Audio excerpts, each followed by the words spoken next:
Welcome to the Redlining to Greenlining Restorative Planning and Brownfield Reuse webinar. You'll see a poll on your screen. We hope that you'll participate. I'd like to thank you all for joining us today. I am Sheila McElroy, Senior Consultant at CClear, and this is my colleague, Sarah Fingerhood, Program Associate at CClear, is on the back end. The webinar's recording and slides will be available on CClear's website and will be sent out in a follow-up email within the next week. Please use the chat box for any questions that you may have. There will be a Q&A portion at the end of this webinar. So let's get started. This webinar will review the impacts of redlining on American cities and examine how communities can guide the reuse of brownfields to mitigate past harms, eliminate health risks, unravel systematic racism, and move toward equitable, attractive, and vibrant communities for all. I'm pleased to introduce our speakers today who will bring their curiosity, experience, and perspective to this important topic. Johanna Roth was a graduate student at Berkeley, and Johanna researched the history of redlining practices and the legacy of environmental racism in American cities and towns. Johanna is also a CClear alum and currently a climate specialist with the California Air Resources Board. Letitia Moore is a partner at Holland & Knight with more than 25 years of experience addressing complex environmental, regulatory, and land use decisions, including as a senior managing attorney with the U.S. Environmental Protection Agency. Janae is Director of Climate Resilience and Land Use at Groundworks USA. Janae is responsible for leading the Climate Safe Neighborhoods program and building the capacity of groundwork trusts to envision and implement local climate resilient projects that build community power to drive systematic change. Now I'd like to turn things over to our speakers, and Johanna, you can start.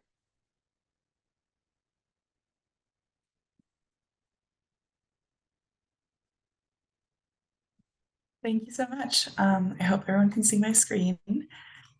So as Sheila mentioned, my name is Johanna Roth, and I will be talking about my thesis, An Equity-Based History of San Francisco's Freeways, which I completed as a part of my Master of City Planning and Master of Public Health last spring. So I was particularly interested in exploring how freeway planning worked in conjunction with redlining and urban renewal and their impacts on environmental equity and health. While I focus on San Francisco in my portion of this presentation, these trends certainly are not unique to San Francisco and are pervasive in cities across the United States. A quick overview of freeways in the US. During the mid-20th post-war period, they were built across the United States to connect suburbs to urban centers, but often destroyed existing communities in the process. So over here in the pictures, I took these from some archives in San Francisco Library. We have buildings being torn down for the Central Freeway in San Francisco. This was done frequently intentionally as transportation policies worked in tandem with other planning policies to perpetuate racial and economic segregation. Before I get into my study, I wanted to set some context on the types of policies and language that existed at the time during which freeways were being constructed. So first up, we have redlining, where the Homeowner Loan Corporation developed maps across the United States showing their perceived risk of loan giving. This process was explicitly racist, and grades were assigned from green, good, to red, hazardous, based on neighborhood characteristics and demographics. And I'll have some examples of the language in just a second. These grades made it very difficult or even impossible for people in certain areas to access mortgage financing and thus become homeowners. And together with racially restrictive housing covenants, redlining prevented generations of families from gaining equity in homeownership or making improvements to the homes that they already owned. And here's an image of San Francisco's redlined map. I also wanted to mention that highway construction followed similar patterns, so often aligned with red line zones. So I pulled some descriptions from San Francisco's red line map. Here you can see the type of language that was used to assess neighborhoods and the communities that lived there. I want to draw your attention specifically to D, hazardous, which explicitly identifies the presence of non-white racial groups and states that no mortgage company would ever consider residential loans here. Today, redlining is frequently used as a method to assess historical neighborhood characteristics, and there's a very robust amount of literature connecting redlined neighborhoods to a myriad of health effects, and often neighborhoods that were redlined continue to face the harsher environmental conditions because they've been disinvested in. And this often also includes the presence of unfavorable land uses such as freeways. And I just wanted to note that all of these descriptions and maps are available at the link in the bottom of the slide, Mapping Inequality. Another planning policy that I wanted to highlight is urban renewal, which allowed governments and developers to reclaim land via eminent domain to redevelop quote unquote blighted slum areas. And this frequently happened with unfair payments and in conjunction with freeway construction.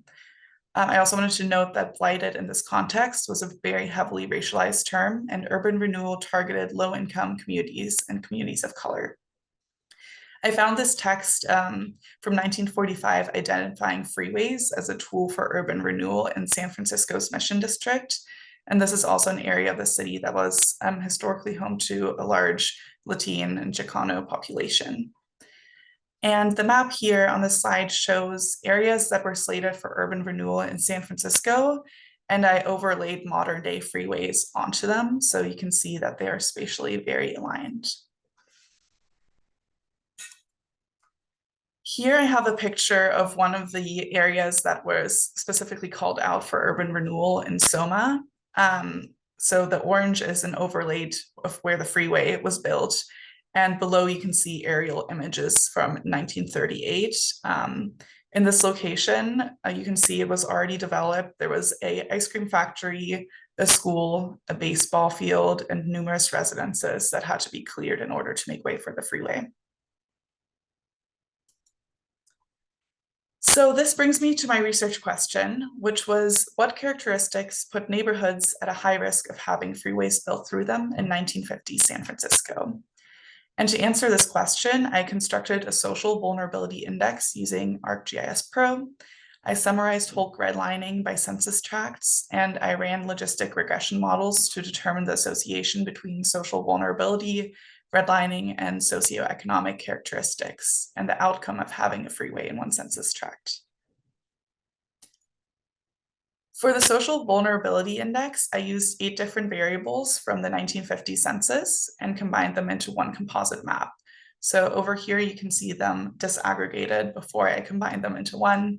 My variables were population density, median income, people living with more than one person per room, laborers, which refer to folks working in factories, renters, foreign-born populations, Black population, and non-white populations. And first up for my results, I have redlining by census tracts to make it easier to compare the two maps. For the vulnerability index, it's shown here in quartiles with the darkest blues corresponding to the highest social vulnerability. I was really interested to see how these maps compare, and generally they are very similarly aligned, where there are vulnerable communities along the eastern edge and more privileged communities along the western parts of the city. But one area that stands out to me particularly is Soma. So this area right here. This was designated as industrial on redlined maps and therefore did not receive a Holk score. And I had previously determined that this would mean that there wouldn't be people there. So I assumed that no one was living there. But once I double checked my census data, there was actually some quite dense census tracts there, densely populated one. And this area was mostly home to folks working in the factories. This is also an area where the SVI was very high, and we have the I-80 running right through that. So next up for my results, I have my logistic regression models testing the association between neighborhood characteristics and freeways. All of these variables on the slide were statistically significant in univariate models, with the highest OR for whole redline scores, followed by the social vulnerability index score. I wanted to shout out specifically how stark and how highly associated redline scores and SVIs were with having a freeway in one census tract. So for each unit increase in Holk redline score, the odds of having a freeway in one census tract increased by 332%. For the social vulnerability score, with each unit increase, it was associated with a 14% increased odds of having a freeway in one census tract. So this indicates some severe equity issues. I also developed some full models with these variables, but percent laborers was consistently the only variable that came out in those. So that shows that there must be some factors that were unaccounted for in my data set. So my study indicates that there were some really concerning equity concerns surrounding where freeways were placed, which makes sense given what we know about planning as a practice. But I was excited to be able to show it quantitatively with my data. So some factors that might have impacted my models include San Francisco's freeway revolts. I love to show this map because it shows the comprehensive traffic plan of what was supposed to happen in San Francisco. And if any of you are familiar with the area, you'll recognize that there's a lot of red freeways on here that were never built. Due to widespread demonstrations, freeway construction was halted in San Francisco and changed the landscape severely. I also wanted to mention my data was from 1950, so it was a little bit limited. And I did a census tract level analysis and recognized that neighborhoods don't necessarily follow the outlines that are drawn by census tracts. I did want to acknowledge that freeways did cut through many existing communities and homes and continue to burden those communities today. And that brings me to my recommendations and looking forward. So here I have a picture of the Embarcadero Freeway in San Francisco, which after it was damaged in the 1980s earthquake was removed. So as a lot of this infrastructure is aging out, a lot of the freeways were built in the 50s, 60s, 30s, 40s. We have to grapple with their future and if the future includes maintaining them or if we should be envisioning something new. Given the environmental and social impacts that are perpetuated by freeways, reimagining what certain areas might look like without freeways is becoming more popular. There are several funding programs aimed at reconnecting communities and repairing harm across the country. And I listed a California-specific one here, the Caltrans Reconnecting Communities Highways to Boulevards program, and a federal program, the US Department of Transportation's Reconnecting Communities and Neighborhoods programs that are focused on doing just that. So freeways, particularly in those densely populated areas, offer a great opportunity for equitable redevelopment and land recycling. So I welcome anyone to think about their communities and imagine what certain areas might look like without freeways. And with that, thank you so much, and I'll hand it off to our next speaker. Thank you. Thank you, Johanna. Let me just get us started. Okay. So I'm Letitia Moore. I'm an attorney with Holland Knight, land use and environmental attorney. And so what Johanna has just gone through is just about San Francisco, but those sorts of zoning decisions, redlining and then zoning decisions affected communities throughout the US. So we see that in many different places. And so first, not just San Francisco, many cities, urban and rural communities have had that, that planning decision, redlining, zoning decisions that made changes about the physical space that significantly affected the communities that are part of those communities. So redlining, that larger zoning decisions, mortgage decisions, a number of different just sort of racist government policy decisions, but also decisions that you might not put under the heading of redlining, but they're still zoning, urban redevelopment, urban renewal. They're still planning decisions that affect communities and their physical space. And essentially they contribute to a process for abandoning people and abandoning places. And I won't say it started with redlining and it doesn't end with redlining, because really we've known for years that we take actions that abandon people in places.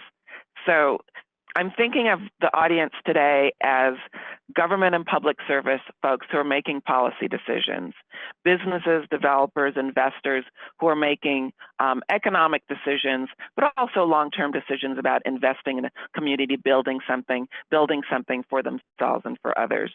And then communities themselves and their advocates who want to make changes to the physical environment and the results of changes in their physical environments.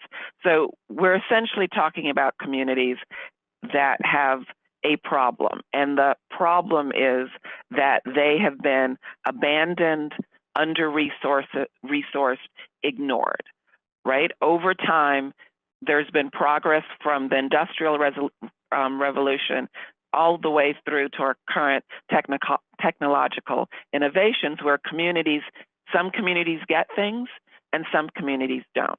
So when we were building big industry went into certain communities that seemed like a positive, but it was a positive for some. When those industry died, those communities were abandoned. And so they now have structures and buildings and blight and no resources coming into those communities. So we're talking about disadvantaged communities, but think about it on a spectrum and a time frame, right? Communities that had industry, communities that didn't get industry, communities that didn't get investment in homes and buildings, communities that suffered from blight, communities that people left. Like there's a planning term from back in the day called white flight, right? We had suburbs and people were leaving our inner communities and going out to suburbs that were new suburbs that were being built. Only certain people could go out to those communities. Only people could go there. And those inner communities still had people and with lives and jobs and children's in school who were now not getting that investment. Today, we're seeing an interest, not just today, but certainly in my lifetime, an interest in the inner suburbs and the urban core and reinvestment in those areas.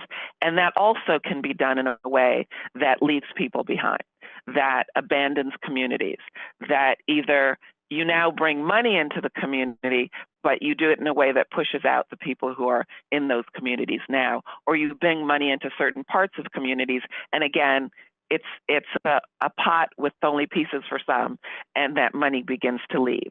So the problem is communities created to fail, communities abandoned, lost without resources, and communities that the infrastructure and investment hasn't happened.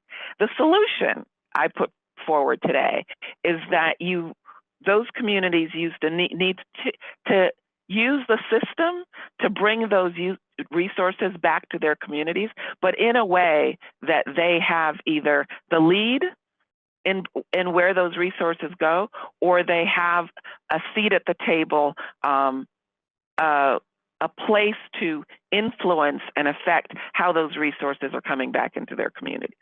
So I put forward that what we need to do within your community is use that system. And the system I'm talking about is our zoning, planning, and environmental systems, which have public participation, public review, during your environmental review, during your entitlement review for a land use permit, zoning permit, conditional use permits. There are opportunities to interject the community's interest into that process. And I put forward that brownfields gives you an opportunity to interject. It brings money, information, knowledge, opportunities to do something. So whether you're a policymaker or someone who is in the community trying to get something done, or a developer, as we go through what brownfields is about, think of it as dollars and information that allows you to do something.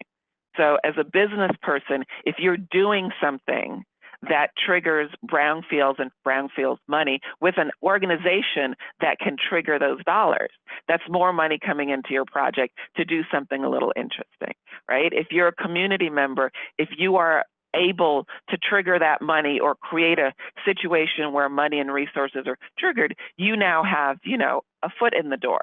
You bring something to the table. If you are a policymaker, think about your brownfields programs, and we'll talk about what the brownfields programs bring to the table as another way to get more of what you want in your community and another way to attract both businesses and community interests, which will allow whatever you're developing to stay for longer. If it's got a tie to the community and it's serving another use, then it's got some, roots in the ground and will be there. So what is brownfield? And let's see if I know how to move my slides along. So a brownfield is property, right? It's a space that is no longer being used. It's been abandoned. It's challenging to make changes there because past uses have created contamination issues. And everything we do creates contamination issues. So it doesn't have to have been ugly industry. It just needs to have been used. And if it was agriculture, you may have pesticides. If it was some sort of business that used solvents, and everything with an equipment used solvents, there may be solvents. And back in the day, there might not have been regulations that required dealing with your waste or your substances in a certain way. So the brownfield is just the property. And there are many, there's sort of one definition that you see over and over again, but everyone is using it. So states, cities, the federal government all understand what a brownfield is, and they're interested in seeing something happen to it. But it isn't just formally contaminated property, because I would say anywhere that human beings have used property, there's some sort of contamination there. But it's the notion that it's abandoned, it's idled, it needs a new life, and there are things that need to be done to give it that new life. When we talk about brownfields and what we want to do about it, the terms you'll hear are returning the property to productive use or productive reuse, redevelopment, land revitalization. But that's similar to urban renewal, which we heard about in the 70s, and that helped to move communities out of their places that they were living and places they had work. So it contributed to the problem. It didn't always solve the problem. What we want in this new step with brownfields and going forward is we want to be a solution, not adding to the problem. So a term that you'll hear that I think is important to think about is equitable development. So in doing your development and stepping into a brownfield space, just talking about the land itself, are there other things in what you do with that development that will fix the problems that we just talked about, the communities that got abandoned, left behind, that didn't get to ride the wave of progress at the different times that we've gone through progress. The communities who today, if we start doing infill development and we don't think about equity and equitable development and the existing communities that have legacy issues and have borne the brunt of progress rather than the benefits of progress. If we don't think about what we did in the past, then we'll repeat those mistakes.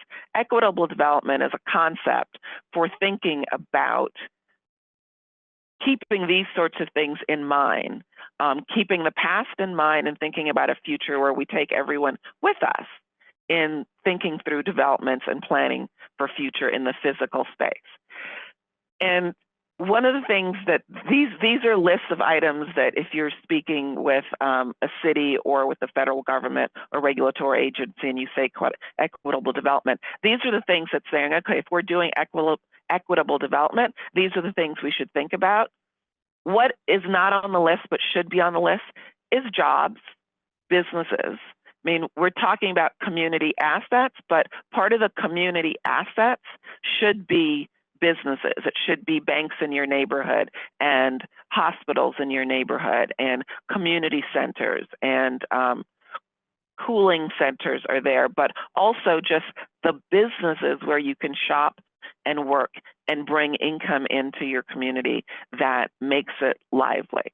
So keep that in mind when you think about economic development and what community assets and resources are. They're also the businesses where we can shop and have jobs and get things done.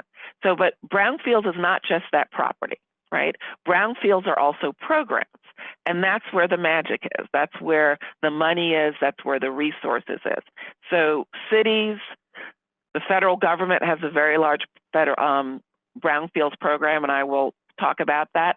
But most cities, and certainly your big urban cities, and most states and different parts of different states have brownfields programs. What brownfields programs bring is money, right? The idea is every community has these abandoned, blighted properties, and the communities around them certainly want them dealt with, but they're government agencies and public entities who want brownfields properties dealt with. Well, here is the magic. Brownfields has money, right? Part of what brownfields brings to the table are technical assistance for communities who are trying to understand the technical information about what sort of contamination is happening here, what needs to be done to be able to put in a commercial establishment, a retail establishment, to be able to put in a school, a community center, senior center, housing. What do you need to know about what used to be there, and what are the issues that need to be thought about? And as a community, I put forward that you want the communities to have that information to help make that judgment and participate in the process, not just rely on third parties, whether it be the government, the developer, or the property owner, to give them that answer. Brownfields brings that to you, and that means the community and any person who's participating in it is able to more actively engage in those zoning, planning, environmental review conversations. Brownfields programs also do what they call targeted brownfield assessment. So you look at a piece of property and you want to know, does it have contamination there? Does it have issues there that will make it difficult for you to be able to get through your particular program? There are loans, there are grants, there are a variety of issues and resources that they bring to the table. So the EPA has its brownfields program. All of the slides have links in them that I think it's worth it for you to take a look at. So funding and federal tax incentives. The community doesn't need that tax incentive, but if you are triggering brownfield dollars, if you as an entity are creating a space where a developer can access those tax incentives, you're bringing something to the table that wasn't there previously. EPA has a number of resources, and they've been very useful in putting together guides that just don't identify EPA's program, but other federal agencies. That again, if you are that trigger for the dollars, you will bring money to the table, and you can participate and use brownfields to address the issues in your community as a player, rather than as someone someone who's subject to development. You are perhaps a person who's helping to influence that development. Another resource is also talks about the variety of appropriations that have been happening through the federal government. Again, if you can bring money to the table through brownfields programs, you can help to address the concerns in your issues. So I'm running out of time. I think I am out of time, but I'll just wrap up and say that in looking through, thinking about brownfields development, think about the resources that are out there and how you use them to be a participant in the process and to undo legacy discrimination and legacy problems and avoid making those same problems in the past. And the last couple of slides are some successes. So brownfields money that participated and contributed to housing in the LA area. Brownfields money that contributed to a community garden. So the assessment wasn't to clean up, assessment was to confirm that what the community wanted was something that could happen here. To make that happen, and Brownfields programs can bring you dollars, resources, knowledge, and information. This is a park. You know, there are all kinds of things that one might use Brownfields program resources to make happen. Thank you. And I'll turn it over to Janae. Hi, everyone. My name is Janae, and I'm the Director of Climate Resilience and Land Use at Groundwork USA. We are a network of 21 place-based, people-centered environmental justice organizations across the country. And the goals of our network are to transform neglected land and waterways into community assets, increase community resilience to climate change, increase access to green spaces and healthy food, and cultivate the next generation of environmental leaders. And I manage a program called Climate Safe Neighborhoods, which started in 2018. And the purpose of this program was to really unpack the question, is there a relationship between historical redlining and modern risks to heat and flooding? And with the support of NASA Develop, we did a lot of data and spatial analysis to identify this question within our trust cities. Climate Safe Neighborhoods has been a 17-city partnership. The newest to be added that is not yet reflected here is Somerville, Massachusetts. So redlining and institutional racism. As my fellow presenters have shared, redlining was a practice of institutionalized racism. It was a policy created to make lending easier and safer after the Great Depression and helped promote wealth building for some and not others. And as many folks who do environmental justice work know, access to economic opportunity is a key social determinant of health. Redlining continues to make segregation or to keep segregation in place because current owners have trouble buying, selling, and accessing housing in other neighborhoods. Redlining also created financial disincentives to invest in infrastructure in BIPOC neighborhoods, which has impacts on infrastructure like sewer and water and housing and park infrastructure, to name a few. And so our research found and you can see a graph on the right that shows this, but formerly redlined neighborhoods in our climate safe neighborhood cities have less tree canopy cover, more impervious surfaces, and higher land surface temperatures. Trees help to provide shade and cooling. Impervious surfaces enhance the urban heat island effect and flood risk. And so this means that formerly redlined neighborhoods are more vulnerable to the impacts of climate change, especially extreme heat and flooding.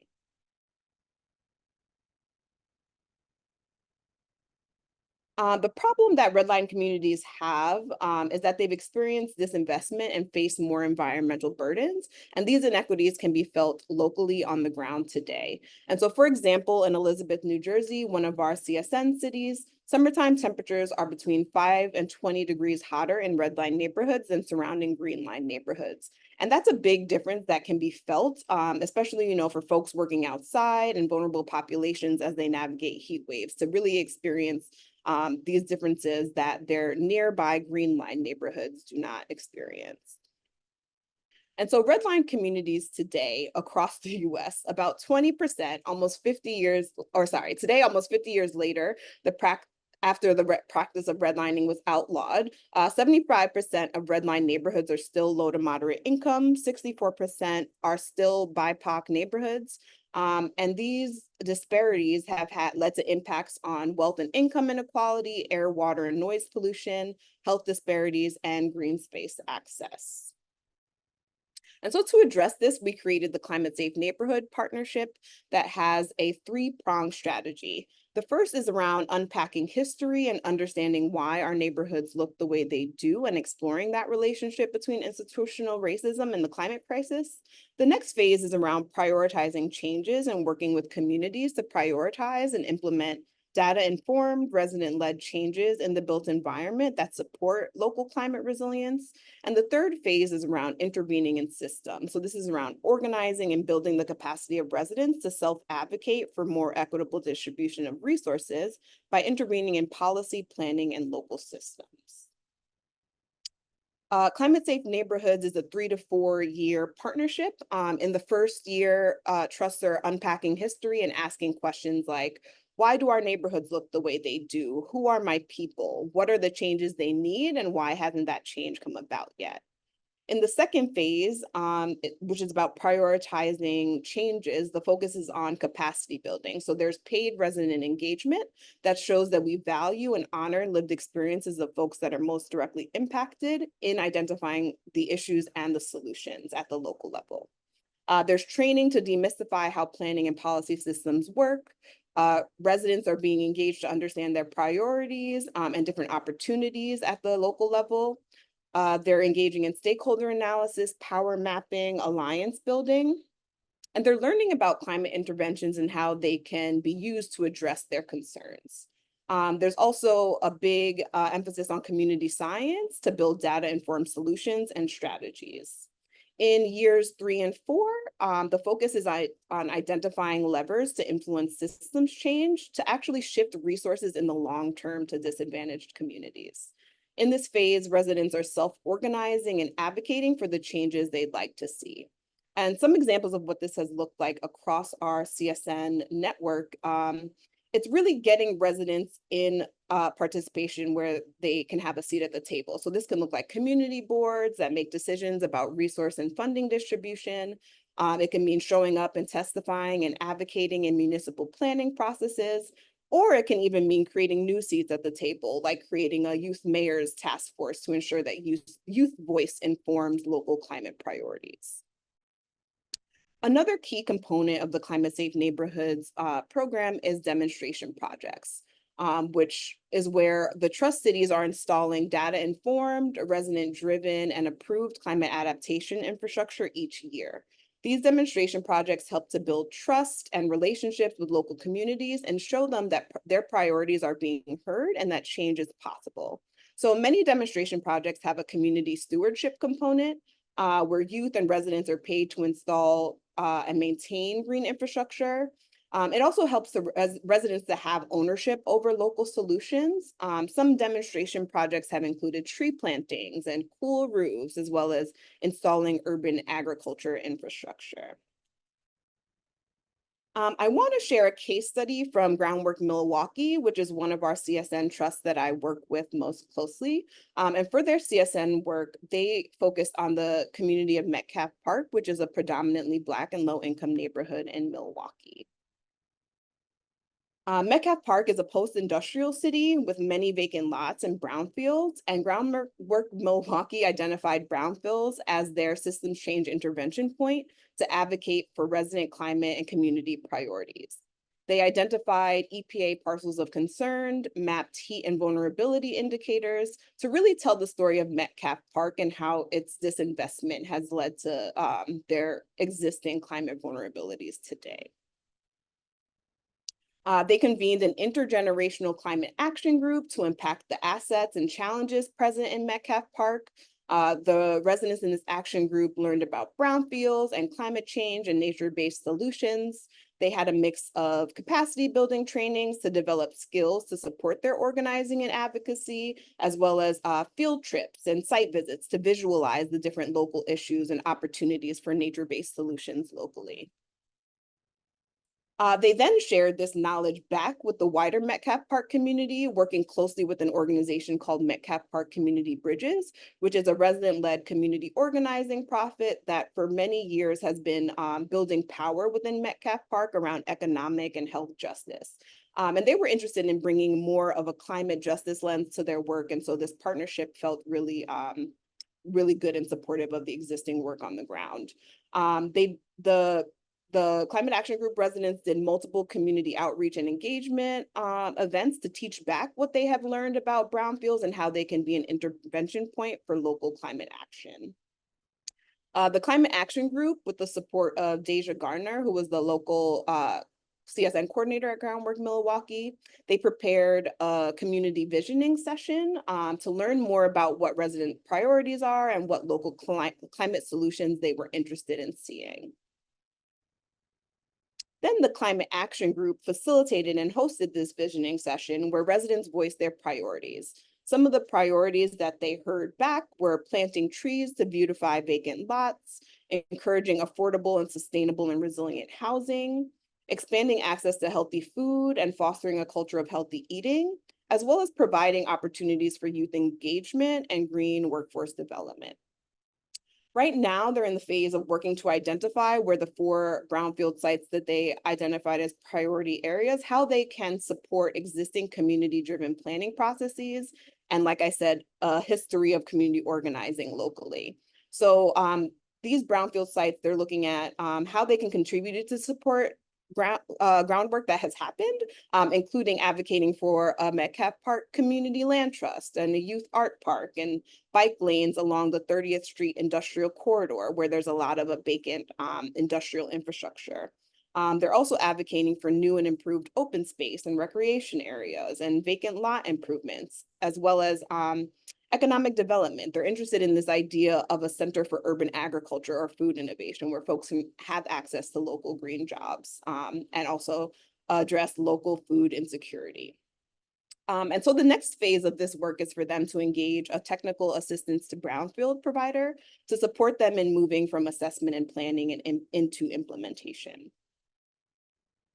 So this is my contact info if you want to hear or learn more about anything that I discussed today.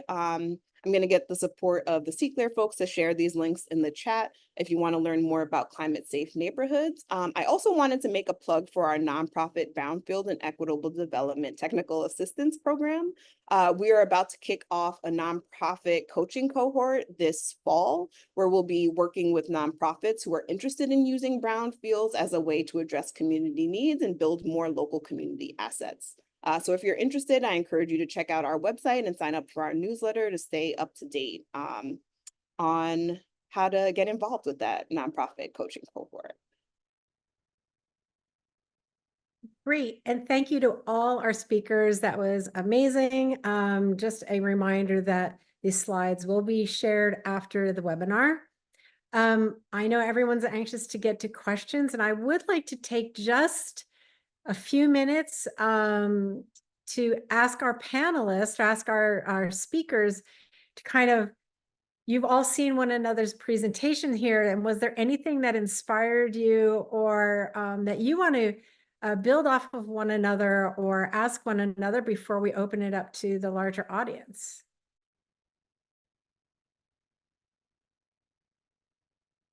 Any of the speakers want to address something that you heard from your fellow speakers?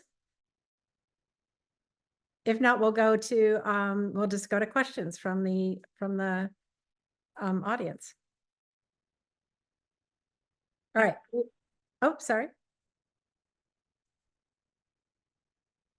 Okay. No, I was just going to say questions from the audience are good. I think Janae's presentation is an example of how brownfields assessments and funds are being used in communities, and there are many examples out there. Great. So we will go to questions.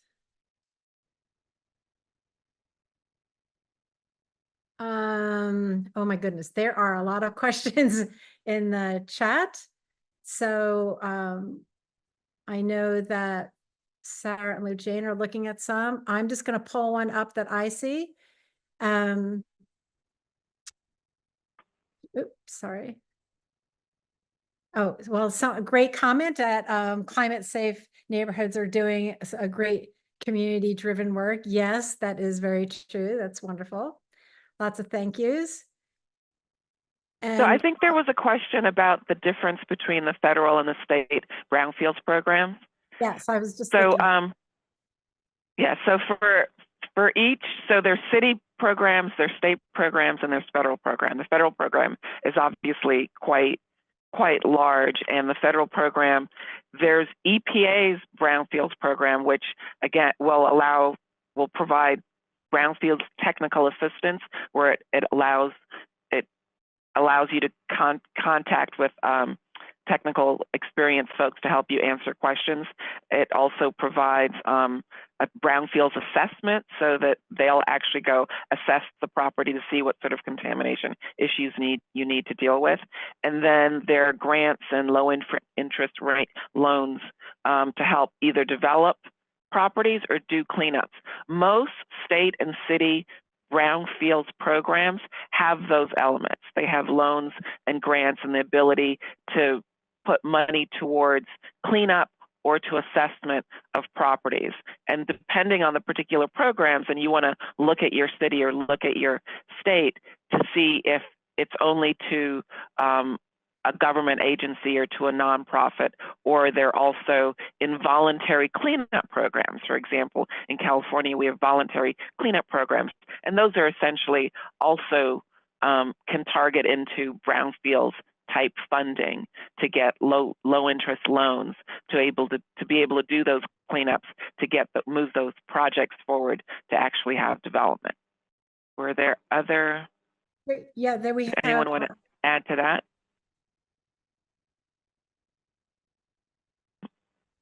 Janae or Johanna? Well, I think that was very thorough. Thank you so much, Letitia. That was great. We have a question here about which group do you recommend contacting for consultation with brownfield programs? Well, I'm going to do a quick plug there for CClear, which works primarily in EPA regions 9 and 10.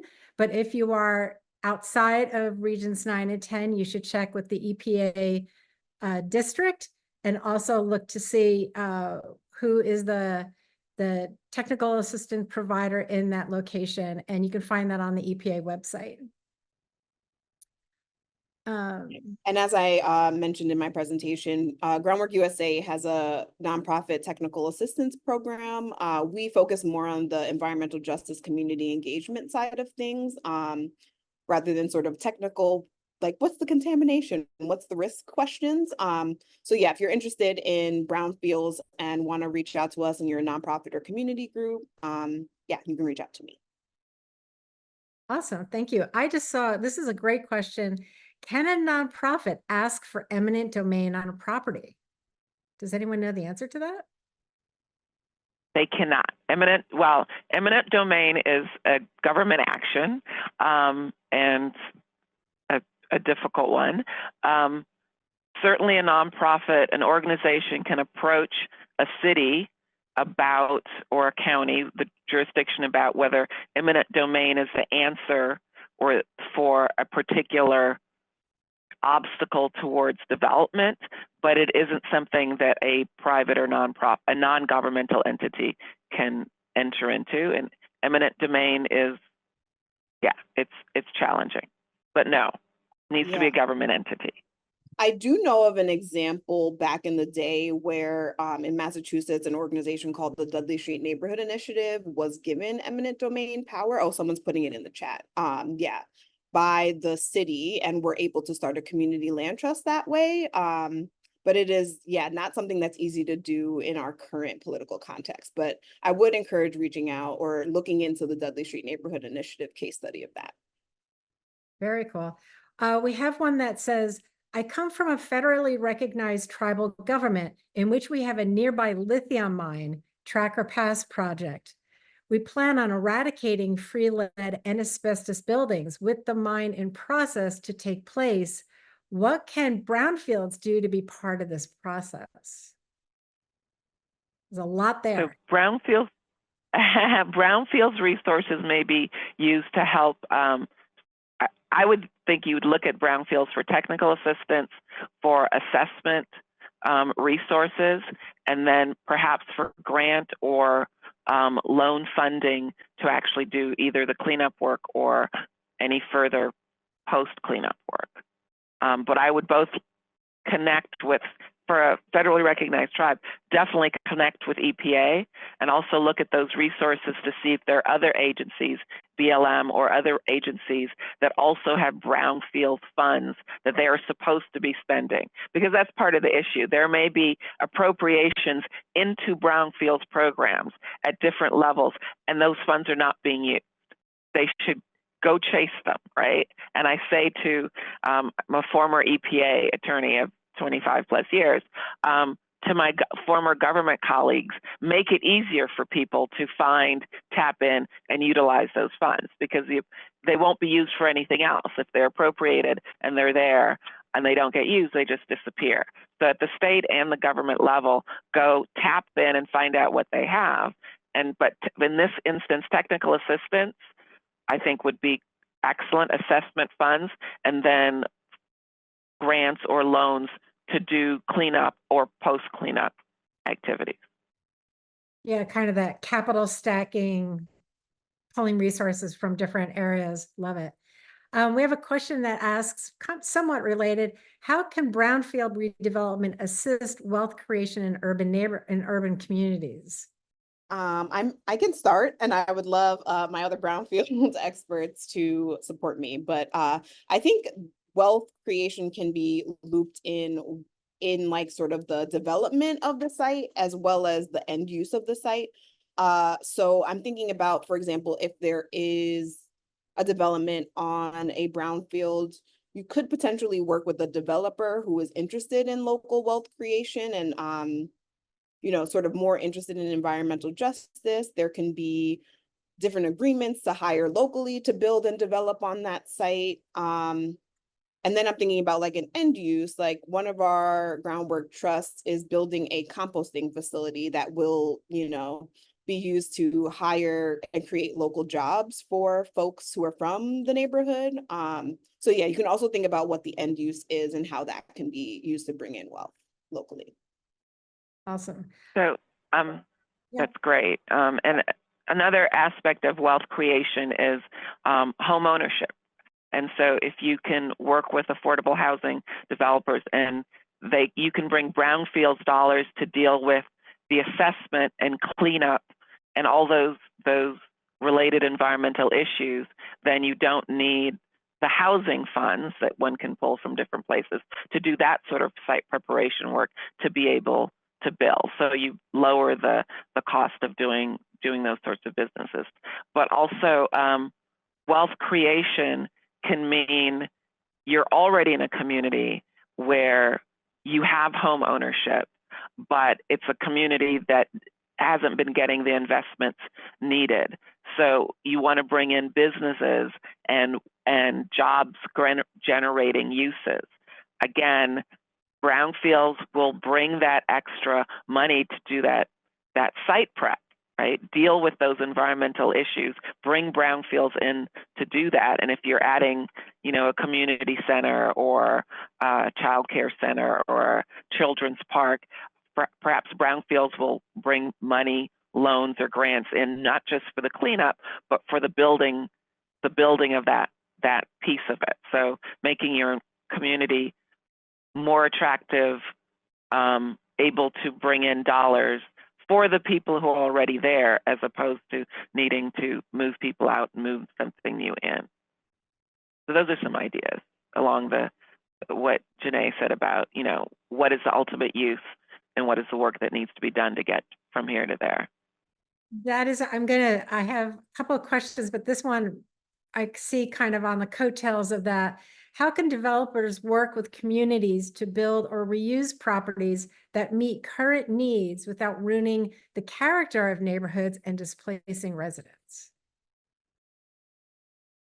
Communication, right? So, I mean, the process of zoning, planning, environmental review involves, in all of those statutes, involve reaching out to the communities, but you have to do it in an authentic way, and you have to do it early enough that you can design a project that works for the community, works financially for the developer and investors, works within the zoning, or if necessary, zoning needs to be changed. So you need to do that public-private community partnership, but early enough that you can put something together that works, as opposed to bringing something that doesn't work, and then it's more a process of trying to take away and change rather than creating from the very beginning a thing that works for that community. And communities need to be engaged to understand what are the possibilities,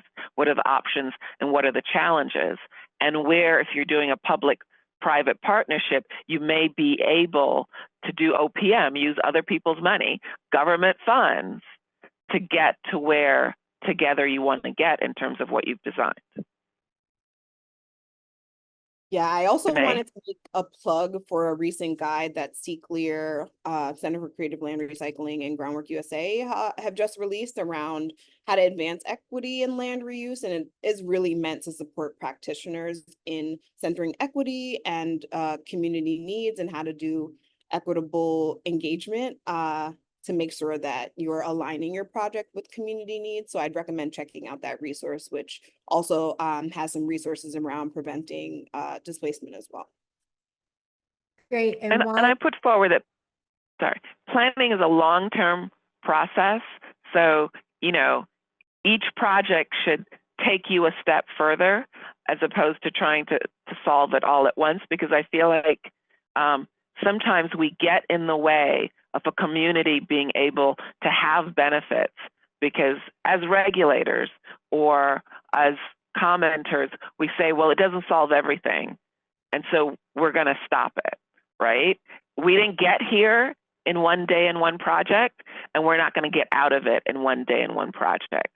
And so long-term planning, put yourself in the position to always be at the table, to move each development forward, to get one step forward to where you want to be, maybe 5 steps forward. But I definitely, as my former position as a regulator, you have to remember, don't get in the way of progress because you can't have it all at once.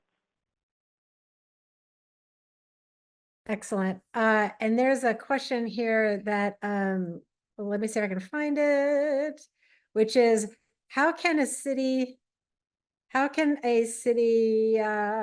is it? How can a city start a chapter of Groundwork USA? I should know the answer to that, but I know that it is on our website, groundworkusa.org. A great answer. I think we are, I don't see any questions right up in front of me right now. So I want to ask a question to all 3 of you, but I want to start with Johanna, which is, why did you get into, how did you get interested in this topic of redlining and its impact? And Johanna, you started us off with a great background, and so I would like you to see if you can answer that. Thanks so much for that question. Yeah, I think it was just early on when I was an undergrad, I took an environmental justice class, and I learned that where you live, your zip code is directly related to your life expectancy. And I just started reflecting a lot how that has shown up in some of the different neighborhoods that I grew up in, and just started getting really, really interested in that topic. And of course, redlining is just one of those topics that has gained, I mean, it's used in a lot of studies these days to link the historical context of neighborhoods to present health outcomes. So when I went to grad school, I just knew that that was definitely a topic that I wanted to explore further and focus on. And yeah, then freeways, I did a master of city planning and a master in public health. And so transportation and the health impacts from transportation choices came up so much in my work that I was like, okay, redlining, freeways, it's all interconnected. So I really enjoyed exploring all of those links. Excellent. Thank you. Janae, Letitia, who wants to jump in next? Janae, go ahead. Could I have a refresher on the question? I was looking for these links about how to start a groundwork trust, which I just posted in the chat. I just saw that. Thank you so much. Which I think you answered another question. I was asking each of you how or why you got into this, or your interest in redlining and really what you're talking about now, kind of all the related aspects about zoning, et cetera. What inspired you, I guess, or frustrated you enough to move you to this? Yeah, I feel like I got into environmental justice work just from having grown up in an environmental justice neighborhood in East New York and Brooklyn. And I got into environmental justice work through like food justice organizing, and yeah, I was really involved in a nonprofit or environmental justice group in Boston called Alternatives for Community and Environment. And they were doing a lot of food justice work and found that it was, being threatened by development. They did a lot of guerrilla gardening on vacant lots. And so I started exploring the connection between gentrification and environmental racism. And that also links back to redlining. So yeah, that's kind of how I got into it. So I got into it in college. I learned about sort of zoning and planning, and I'd always been interested in how we interact with the built environment and how the built environment interacts in our world. And I went to college in New Haven at Yale, and I worked for the city for their development department. And they were very excited about various development activities they wanted to do for New Haven. Yale was fine, but New Haven was a struggling community. And there was a swatch of New Haven, not on the edge of the university, but in, the true New Haven, the swatch of area that had nothing in it. It used to be a community with homes. And as part of redevelopment or urban development or whatever the term was in the 70s, they had knocked down people's homes and destroyed a community for something that never got built, right? And move forward, I go to law school and I get involved in environmental issues. And again, it's that people and the built environment. And in all of those processes, zoning, planning, environmental, there's all this public engagement and community engagement. And there are all these communities that are never there. They're always left behind. And the people who are doing it believe that everyone knows, and they're not there because they don't want to be there. And so that knowledge base, I just sort of feel like I am blessed to be walking in the spaces I walk in, and there are not just many people who look like me there. And why is that? And what can we do to open those doors, truly open those doors? Not just say, there's a door, if they can find it, they should come through, right? Open that door and make that step to make sure everyone does know they can participate and they have the tools to participate. So that's sort of how I come to the environmental justice redlining. How do we make it all work in this world we walk through? Thank you. And I'm just scrolling the questions, and here's another question that seems a bit related. And on the wealth building topic, what are some strategies to support BIPOC developers, i.e. access to capital? Anyone have that's a complicated one. Does anyone have any ideas there? Yeah. I don't have an answer. I mean, my general approach is, my concern is always that on the government side, there are all these resources that go untapped. And so it's a finding and stepping in, utilizing and taking. But I don't have a specific answer and investments. So we also have all the ESG things happening as well. So there are investors and financiers who are interested in seeing more equity work, and are willing to put their dollars there. And that's a world that has changed from when I started my career. For sure. Another question I want to get to, we're going to wrap up pretty soon, is I'm finishing up our proposal. Who can we send it to for reviewing? I don't know if there's anyone here specifically on this panel that can address that. I would say that if I can just do a plug again for CClear, is CClear does review grant applications. I would go to their website and look at the resources on the CClear website and start there. And well, I think that's going to be my answer, is to there's a lot of different capital and funding out there, but as far as proposals, I'm going to assume you meet a development proposal. I would say look at CClear to any resources for reviewing grant applications that have to do with development or land reuse, and I think that's a good place to start. Okay, this is going to be our last one. on the access to capital. Some local community economic development corporations and other quasi-government entities such as Finance New Orleans can help with access to capital. Yeah, there's every community, most cities really do have some. They do, the funding sources are out there. I think this has been said a couple of times throughout this webinar, that there are sources out there, funding sources, but it's the digging through and finding them and then having the tenacity to really follow through on applications and going through the process. A lot of times these applications, you have to attend a webinar before you can submit the application. So it is a process, but if you want access to capital, a lot of it, certainly on the government side, a lot of it is which has been said a few times here, be willing to slog through the process to get it.